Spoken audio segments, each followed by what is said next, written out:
Before spending tens of thousands, possibly hundreds of thousands of dollars on a college education, I'm going to teach you how to find out what is the estimated return on investment per degree and per college based on this amazing study I came across. Then I'm going to teach you a parallel concept in finance that may help you make a lot better decisions with your spending moving forward. And who knows, maybe even you could transition that into a career in finance for your kid, grandchild, or maybe yourself.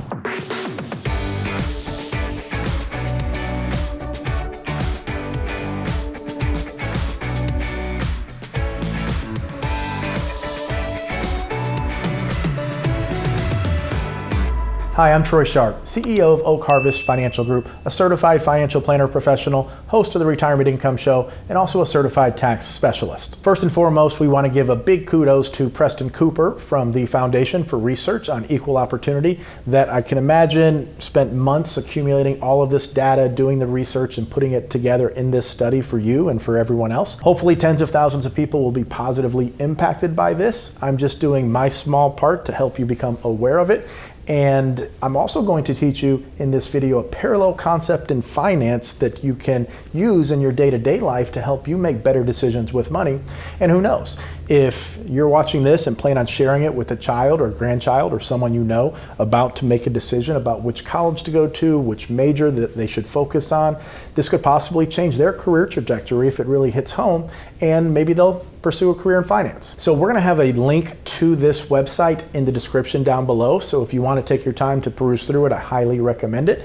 But I'm going to go through the highlights, and then I'm going to talk about the financial planning concept that is parallel to this huge decision. Just a brief interruption here to remind you, if you like this video, please subscribe to the channel, hit that thumbs up, and I love your feedback, so comment down below. And remember to share this with someone who you think could benefit from this video. Going to college is a very exciting time in someone's life. They're moving to a new city a lot of times, new friends, new everything. But we don't often know what we want to major in. So this information was not available to me whenever I was going to college, and it took me some time to figure out what degree I wanted to pursue. My first 2 years, I had no idea. Something like this would have been very, very helpful. But in addition to this, the concept that I'm going to share with you would have been tremendously impactful for me, and more so for a lot of my peers who chose to get degrees in fields that don't necessarily pay a lot of money. So now, or whenever we graduated or they graduated, they were saddled with a tremendous amount of debt.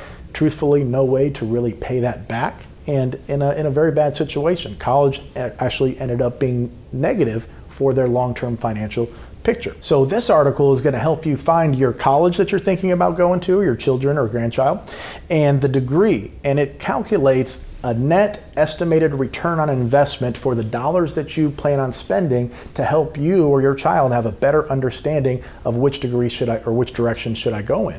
This is, I can't tell you from a financial planning perspective how important this decision is, because it is the very first big investment decision a young person makes. And oftentimes they don't look at it as an investment decision, but it is. Many kids are going to borrow tens of thousands, if not hundreds of thousands of dollars. That's a financial planning decision.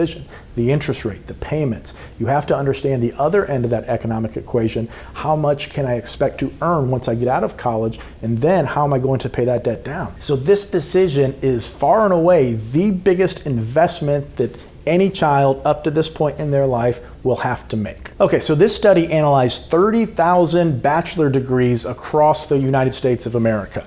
I'm going to go through the key summaries first, and then we're going to talk a little bit about the language they use and just show you where the tool is that you can do this search. And then again, there's a link in the description so you can check this out for yourself. Okay, we're going to jump right into the key summary or the key findings from this study. Then we're going to cover a little bit more before we transition into the corollary in financial planning.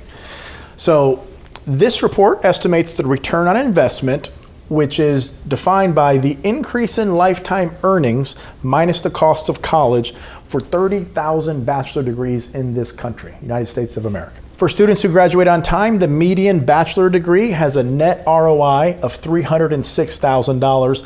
But some of these degrees are worth millions, and some of them, actually a lot of them, have a negative return on an investment. That means after accounting for the cost of college, the estimated future earnings, you're not making money, you're losing. This is where the study, I think, does a tremendous job, because it accounts for certain variables that I don't think have been accounted for in previous studies similar to this.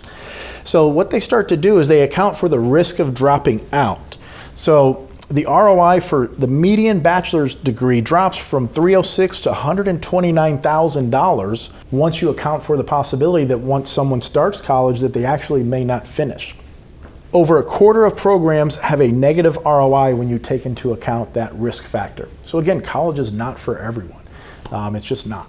4 and 5 engineering programs have a return on an investment above $500,000, but that is true for just 1% of psychology programs. Elite schools such as Caltech and Penn dominate the list of highest ROI programs, but attending an elite school is not a golden ticket. Some Ivy League degrees have a negative ROI. So even if you go to a prestigious university, that does not guarantee you're going to make a lot of money. You still have to make an excellent decision as far as the course of studies that you're going to pursue. Okay, just a brief rundown of some of the definitions and terms we'll see in this study or in chart we're going to look at.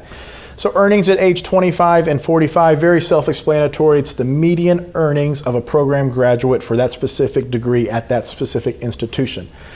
ROI before completion, this looks at the estimated median earnings minus the direct costs and also indirect costs of college, assuming an on-time graduation. After completion, this takes into account the risk that the student will drop out before finishing the degree. So this is a more realistic. And then finally down here, adjusting for completion and underlying spending. Subtracts out the full underlying cost of college before subsidies and accounting for the risk that the student will drop out before finishing the degree. So there's additional links in the article that you can click on to explain more about the methodology. I just want to make sure before we dive into the chart that you had a little understanding of what those terms actually mean. Okay, now we're going to look at the big chart, which you can pull up. All of these links are on that same article that I went through that'll be in the description below. I just have 3 tabs up here because I've clicked on different links inside that article. So here we have our headers.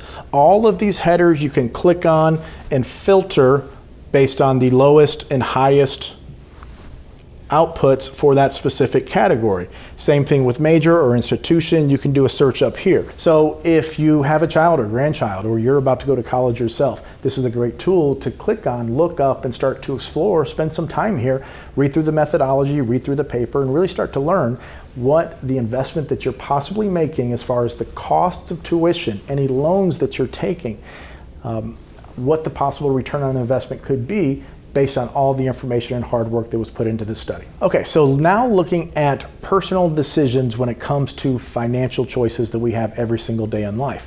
This concept is parallel to one that we call opportunity cost in finance.